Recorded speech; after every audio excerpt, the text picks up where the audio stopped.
Bonjour tout le monde, ravi de vous retrouver pour les coulisses d'Arro. Nous sommes à Château-du-Loir.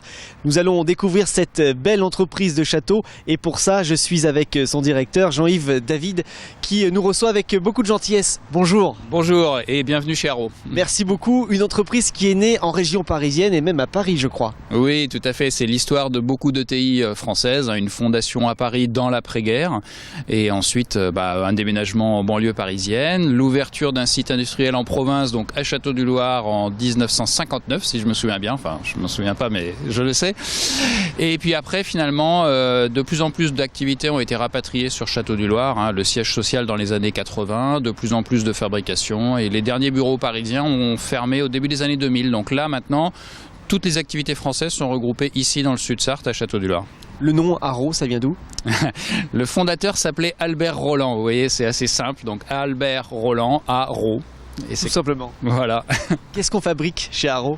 Nous fabriquons des outils de soudage par résistance. Donc c'est un procédé que peu de monde connaissent et pourtant il est beaucoup utilisé à chaque fois qu'il faut assembler des métaux et surtout pour l'assemblage des carrosseries de voitures. C'est le procédé le plus utilisé pour assembler les caisses de voitures. Donc c'est la sorte de pince que l'on voit dans les usines comme ça se monter sur des robots? Voilà c'est ça, le robot souvent porte l'outil et nous concevons et fabriquons l'outil avec sa commande. Il y a combien de personnes qui travaillent ici? Alors, on est un peu plus de 300 sur le site des Châteaux-du-Loir, mais par contre nous avons aussi 10 filiales et dans lesquelles il y a un peu plus de 200 personnes, donc on est un peu plus de 500 au total. Donc Château-du-Loir et le reste du monde? Absolument, et tout le reste du monde est piloté depuis ici Château-du-Loir, en tout cas pour nous. Quel pays par exemple? On couvre un petit peu les grands pays fabricants d'automobiles, c'est-à-dire les États-Unis, le Mexique, le Brésil, la Chine, qui a beaucoup grossi ces dernières années bien sûr, et puis ensuite les pays européens, Allemagne, Espagne, Angleterre, Slovaquie, Suède. Donc dès qu'on est dans une voiture, on peut penser à vous parce que il y a une chance que vous ayez participé à la conception de la voiture, en tout cas aux différentes soudures. Absolument, et il vaut mieux qu'elle ait été soudée avec du matériel Arro puisque c'est quand même la qualité des points de soudure qui va tenir la caisse quand vous avez un accident. Parfait. En plus, on est bien placé ici, Château-du-Loir, donc entre Le Mans et Tours, vous avez des personnes qui travaillent à Tours, au Mans, qui viennent de partout. Absolument, c'est presque un tiers. Un tiers des personnels viennent de Tours, un tiers du Mans et un tiers de Château-du-Loir. Donc finalement, que vous aimiez la campagne ou la ville, vous pouvez trouver votre compte en travaillant chez Arro. On visite? Eh bien, allons-y. Je commence par quoi? On va démarrer au labo soudage, c'est quand même le nerf de la guerre et puis on pourra voir ce que nous fabriquons et à quoi ça sert. Avec plaisir et on se retrouve tout à l'heure. Très bien, à tout à l'heure. Merci beaucoup. Monsieur David m'a proposé de venir ici pour voir Patrick Le Gall. Bonjour. Oui, c'est moi. Bonjour. On est où ici, Patrick? On est en salle d'essai où on effectue des essais pour les clients, pour la R&D essentiellement électronique. Et voilà, on fait des essais et je suis en train d'en préparer un justement. Des essais de soudure. Donc, alors c'est un appareil qui bouge pas, celui-ci qui est fixe. Alors ça, c'est une machine fixe. La puissance est 170 kVA et donc là, on va souder par bossage cette pièce, ce raccord, qui a un bossage annulaire de hauteur 1, diamètre 27, sur cette plaquette. C'est pour un client qui fait des échangeurs. Donc kVA, ça veut dire kilovoltampère, c'est ça, hein? Voilà, oui, tout à fait. C'est la puissance, c'est l'intensité. Enfin, en général, on travaille toujours en intensité. Intensité qui va être... qui va passer dans le système, qui est mis sous pression, sous effort, on dit, pendant un certain temps donné, qui sera très court, vous allez le voir, car c'est un bossage annulaire que j'ai fait usiner à 1 mm de hauteur. Donc là, tout est paré. Voilà, oui, le courant est passé entre les deux. Entre les deux et à souder le raccord sur la pièce. Si je le casse, j'en suis sûr, ce sera soudé. Parce que j'ai eu 46 000 ampères sous un effort de presque 2 tonnes. Donc ça, c'est une machine fixe qui ne bouge pas, mais vous avez d'autres modèles? Voilà, ça, c'est ici, on a la molette. Ici, c'était du soudage par bossage. Le soudage par bossage, c'est particulier. Vous en verrez des applications tout à l'heure. Et par contre, on soude également, et c'est l'essentiel de notre industrie, finalement, c'est le soudage par point, essentiellement pour l'automobile. Donc ici, on a une pince manuelle dédiée à l'automobile, et sur lequel on soude, on va faire des points sur de la tôle galvanisée 10 microns automobile. Voilà. C'est un peu le même système, c'est toujours du courant qui passe entre les deux. Oui, il y a toujours un effort qui est contrôlé, un courant qui est régulé pendant un temps donné qui est parfaitement assuré.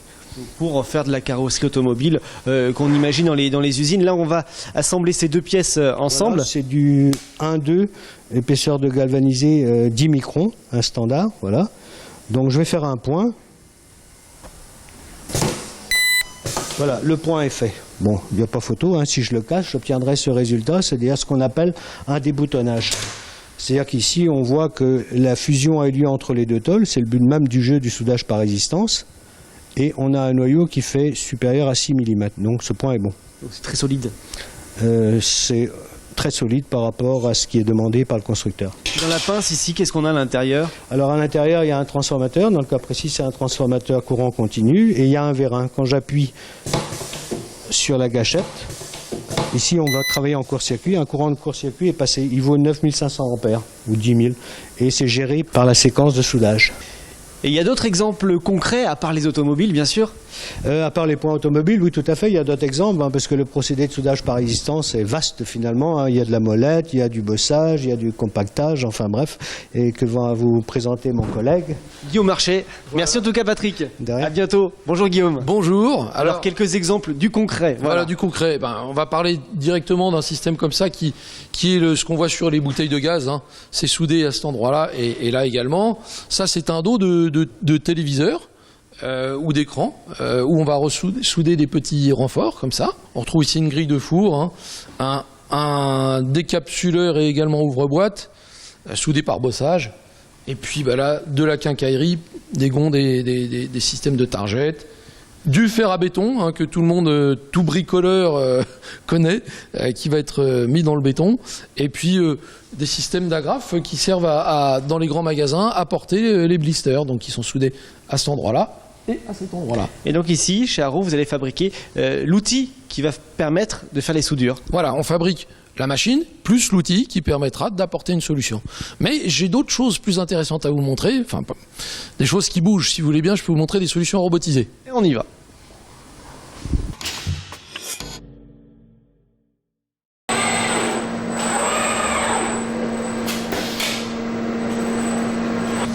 Effectivement, ça bouge ici avec le robot. Oui. Un robot avec, sur lequel vous avez installé la pince. Vous fabriquez pas le robot. Non, nous on fabrique uniquement les pinces et l'électronique de commande. Qui vont permettre de fabriquer ceci par exemple. Voilà, par exemple, ça c'est une pièce de voiture, c'est un longeron.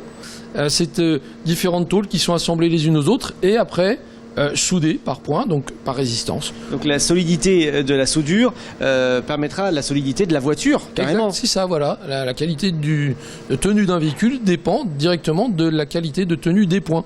Et puis également des écrous qu'on peut voir apparaître ici. Qui sont soudés aussi. Par résistance aussi. Très bien, avec des machines qui sont fabriquées ici. Je vais voir comment ça marche. Voilà, il faut aller voir dans l'atelier, c'est le meilleur endroit.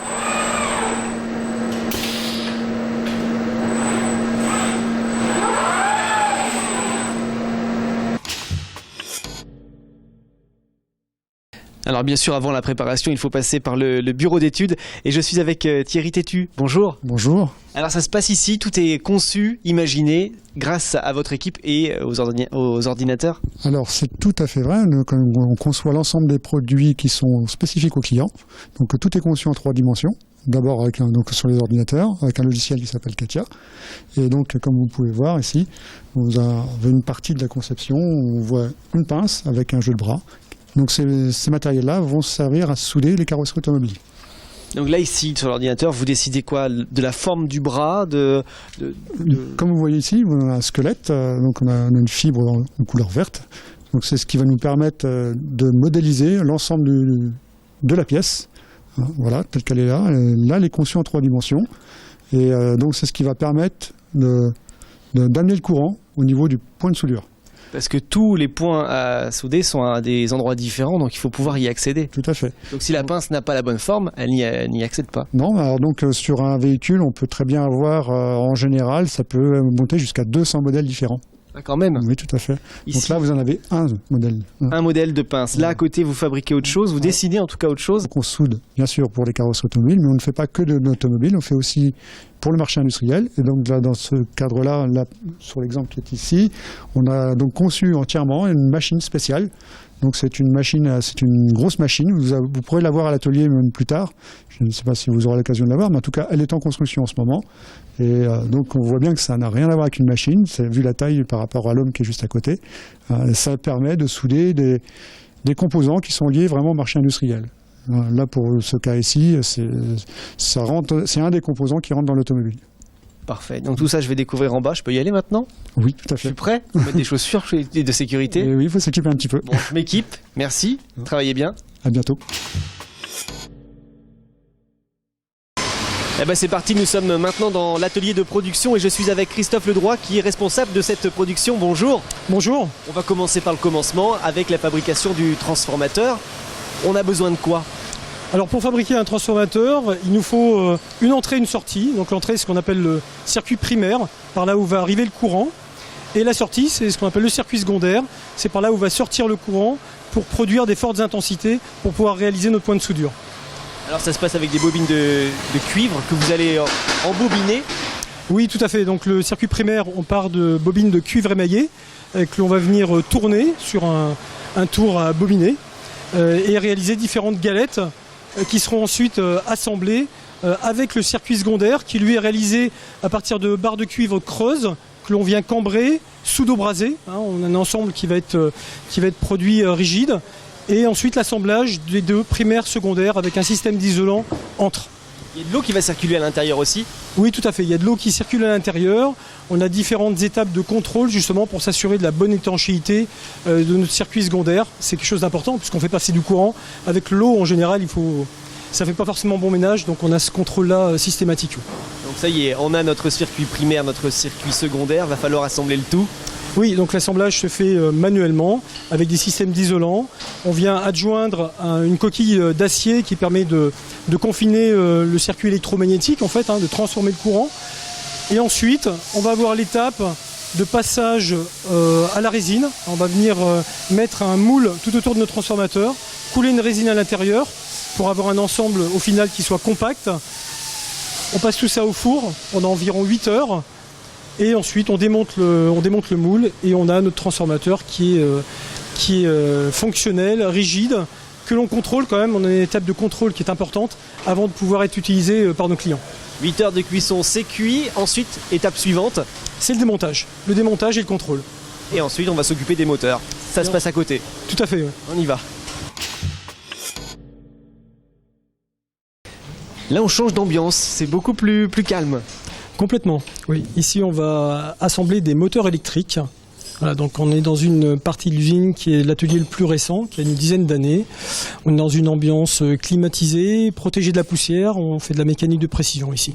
C'est bizarre un moteur sur une pince. Oui, alors un moteur, on l'utilise un petit peu de façon particulière. C'est-à-dire qu'un moteur, ça a tendance à tourner en principe. Donc là, on va transformer le mouvement de rotation en mouvement de translation avec ce qu'on appelle une vis à rouleau, qui est un élément mécanique de précision. De façon à pouvoir mettre en mouvement l'articulation de notre pince. Voilà. Alors ici on va faire l'assemblage. Ici on fait l'assemblage, on fait aussi du câblage électrique avec une particularité, c'est que dans cet atelier-là, on a peu ou pas de papier, tout est sur informatique au poste des différents opérateurs, de façon à pouvoir s'adapter aux derniers indices, d'être réactif. Il faut savoir que l'une des particularités des moteurs, c'est qu'il y a beaucoup de variétés. Qui est fonction en fait du robot derrière lequel va aller la pince.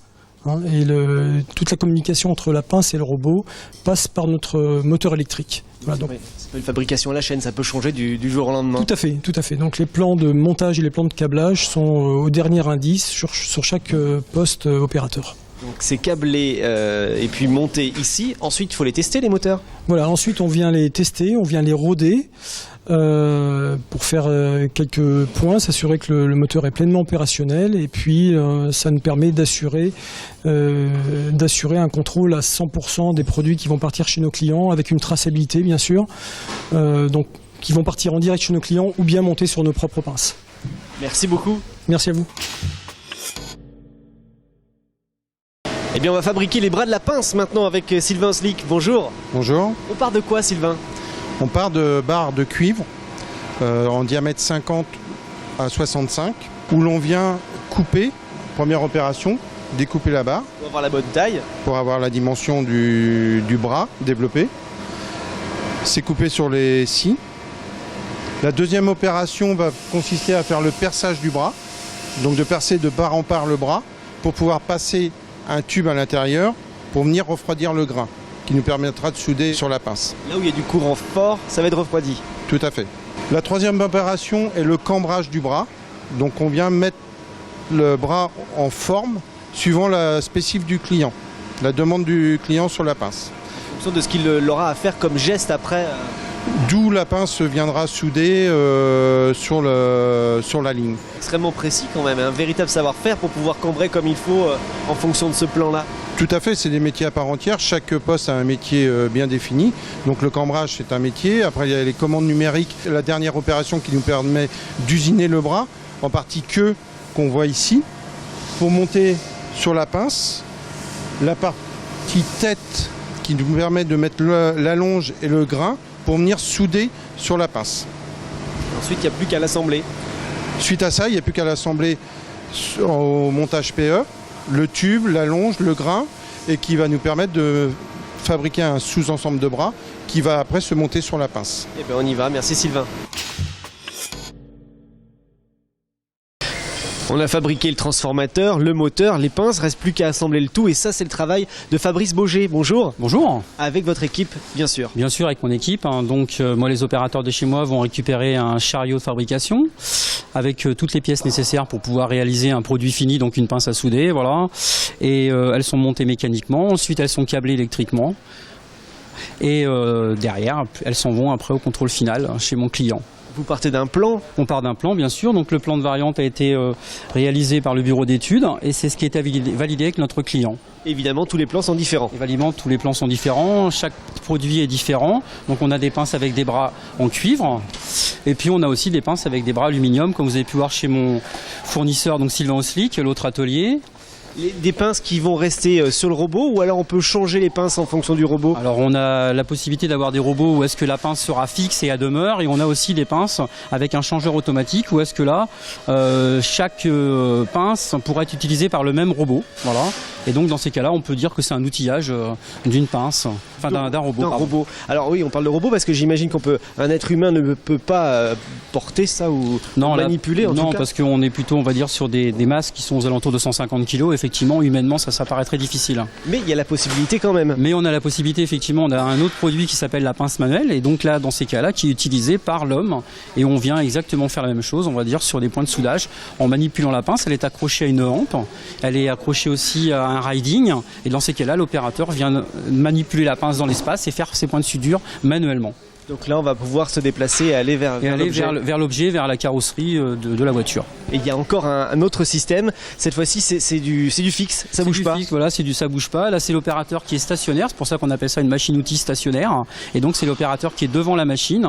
Et dans ces cas-là, on viendra déposer les pièces à souder. Et l'opération se fera, on va dire, manuellement à l'aide d'une pédale ou d'une commande pour pouvoir venir souder les pièces entre elles. Et tout ça se monte ici. Tout ça se monte ici aussi, avec une équipe aussi, pareil, de monteurs mécaniques et électriques. Eh ben, merci beaucoup Fabrice. Et de rien. On a marché un tout petit peu puisque nous sommes venus chez Arrow Control, un tout petit peu plus loin pour rencontrer Sylvain Becher. Bonjour. Bonjour. Arrow Control qui fabrique ces armoires qui vont permettre de commander les pinces. Tout à fait, des commandes de soudage. Donc là, on a deux modèles. On a bien sûr toute une variété de modèles puisqu'on a beaucoup de standards à respecter en fonction de nos clients. Sans armoire, pas de pince, en tout cas pas de soudure. Exactement. Exactement. Et donc là, ici, on a l'exemple d'un système de commande qui commande à la fois la partie puissance, donc le courant de soudage, bien entendu. Donc c'est paramétré avec des paramètres de soudage qui peuvent être soit déterminés par l'opérateur, soit avec des logiciels plus compliqués qui sont déterminés directement par le système lui-même. C'est vous qui les concevez ? Exactement, on conçoit à la fois la partie hardware et à la fois la partie firmware, logiciel. Donc des algorithmes, par exemple. Hardware, ça veut dire quoi ? Hardware, c'est toute la partie avec des composants. Voilà. Et l'autre ? La partie software, firmware, c'est la partie donc où on fait des programmes, on code des programmes pour générer des fonctionnalités pour l'utilisateur d'affichage. Qui vont envoyer les courants bien comme il faut pour que la soudure soit parfaite. Exactement. En gros, c'est ça, quoi. Voilà. D'accord. Ah oui, là, c'est plus compliqué. Alors, vous voyez, là, voilà. Exactement. On a un exemple d'un système beaucoup plus complexe qui pilote à la fois la pince électrique de soudage, la soudure, enfin voilà, un système très complet. Vous êtes combien à travailler ici ? Nous sommes 25 personnes. À réfléchir, à concevoir, à imaginer. Exactement. Il y a tous les services. La R&D, évidemment, c'est le service le plus important, mais il y a aussi les achats, l'industrialisation et les expéditions. Enfin, bon. Merci Sylvain. Je vous en prie. Je retourne là-bas voir les autres. Merci. À bientôt, au revoir. J'ai rejoint Martin, bonjour. Bonjour. On va parler d'une autre spécificité chez Arrow, une machine plus petite, cette fois-ci qui va intéresser particulièrement les carrossiers et les garagistes. Oui, tout à fait. Une machine plus petite par la taille, mais qui intègre malgré tout, on le voit sur ce modèle, trois outils, un refroidisseur, un convertisseur, une tempo de soudage, et qui sera utilisé par les carrossiers pour se déplacer dans l'atelier, aller vers la voiture à réparer, et pouvoir accéder à tous les points à effectuer sur le véhicule. Sur la portière par exemple qui est devant nous ici, qui est cassée, on va pouvoir enlever d'abord la peinture, hein, c'est la première étape. Voilà, il faut décaper, revenir aux matériaux nus et utiliser une machine à souder pour redonner à la portière sa géométrie d'origine. D'accord, on peut faire quoi encore? On peut peut-être ici souder deux morceaux ensemble, voilà, si on prend cet exemple-là. On va pouvoir ajouter des morceaux, ajouter des goujons, des vis, des rivets, etc. Tout ce qui peut être utile pour réparer une portière. Très bien. Ici, vous vous occupez aussi du service après-vente, de la réparation du matériel, vous faites même des prototypes. Alors on fait des prototypes, bien sûr. On essaie de renouveler très régulièrement la gamme en ajoutant des modèles qui peuvent être plus puissants, plus grands, plus petits ou adaptés à un marché particulier, une certification particulière, etc. C'est léger? Oui, c'est léger. Alors, je vais faire la démonstration. Ah oui, et donc du coup on est retenu par ici et on fait ce qu'on veut, voilà. Ça tourne dans tous les sens. Alors il faut quand même l'utiliser avec les deux mains, oui. Hein, mais ça permet de venir utiliser la machine. Je peux même souder deux pièces ensemble. Deux pièces ou même trois pièces. Hop.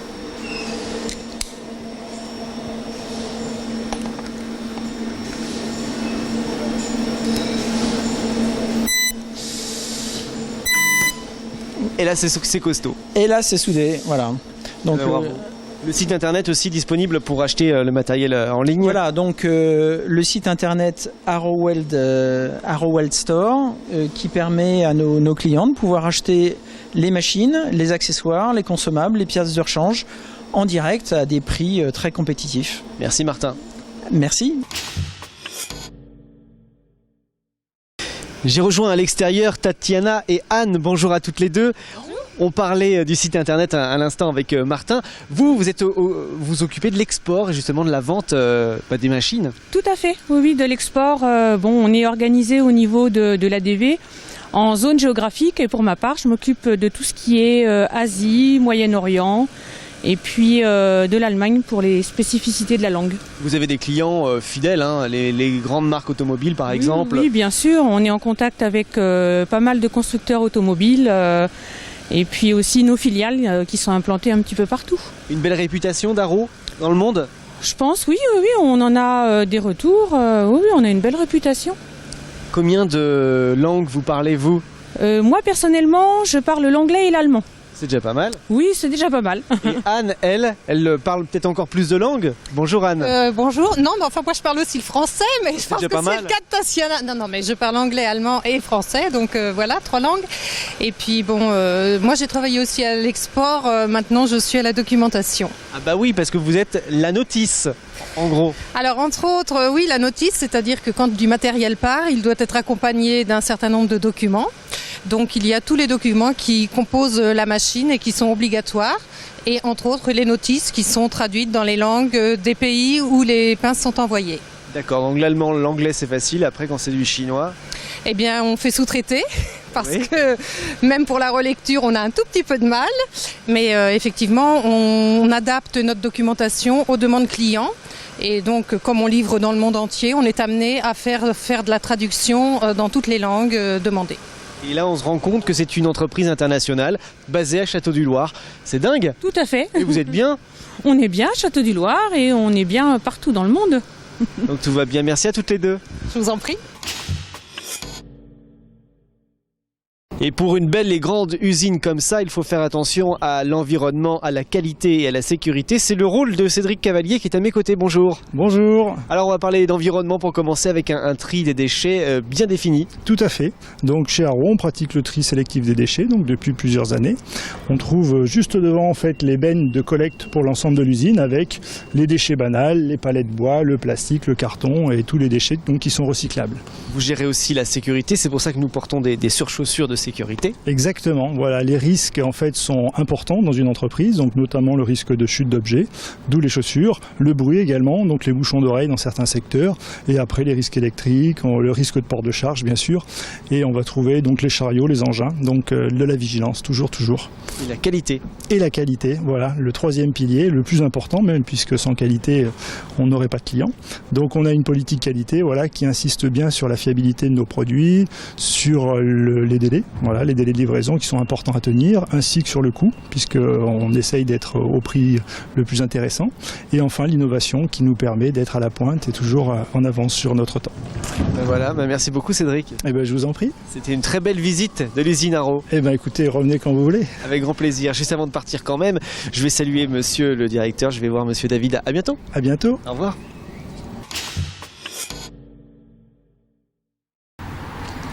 Et voilà pour la visite. Très enrichissant, très intéressant, merci beaucoup. J'espère que ça vous a plu. Énormément, on a enfin compris maintenant comment se fabriquer ces fameuses pinces. Les projets, les envies pour l'avenir pour Arro. Alors, nous, c'est continuer à apporter encore un meilleur service à nos clients. Et ça se fait de deux façons. C'est d'une part continuer l'innovation technologique. Nous sommes déjà leaders technologiques, mais il faut aller encore plus loin pour apporter d'encore meilleurs outils, d'encore meilleurs résultats de soudage à nos clients. Et puis ensuite, continuer à les accompagner partout où ils vont fabriquer des voitures. Parce qu'aujourd'hui, je vous ai dit, on a pas mal de filiales déjà. Il y a quelques pays où on n'est pas. On pourrait en faire encore plus en Asie. Voilà, donc c'est une internationalisation encore plus poussée et des produits encore meilleurs pour mieux répondre aux besoins des clients. Tout en restant ici à Château-du-Loir. Oui, le siège social est ici, nous sommes contents d'être ici et c'est le cœur de Arro va continuer à être à Château-du-Loir. Oui. Merci beaucoup monsieur David. C'est avec plaisir. À bientôt. Au revoir. Merci, au revoir. Nous on se retrouve très vite bien sûr sur LMTV pour découvrir d'autres coulisses, d'autres endroits à découvrir dans la Sarthe. À très vite.